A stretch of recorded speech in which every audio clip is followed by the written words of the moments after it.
मेरी मंजिल है कहाँ গ্রাম বাংলার ঐতিহ্যবাহী জনপ্রিয় খেলা হচ্ছে ষাঁড়ের মৈদর প্রতিযোগিতা। নানা কারণে এই খেলাটি দিন দিন হারিয়ে যেতে বসেছে, কিন্তু হারিয়ে যেতে বসলেও এই খেলার জনপ্রিয়তা এখনো কমেনি। বিলুপ্ত প্রায় খেলাটি 40 বছর পর আয়োজন করেছে কুড়িগ্রামের সদর উপজেলার হিমালয়কুটি যুব সমাজ।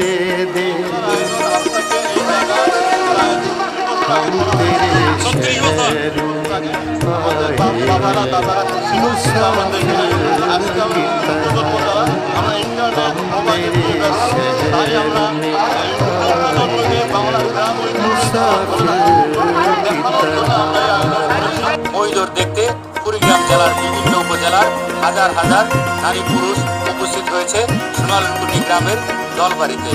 দর্শক, খেলাকে কেন্দ্র করে এই জায়গায় হাজার হাজার মানুষের সমাগম ঘটেছে।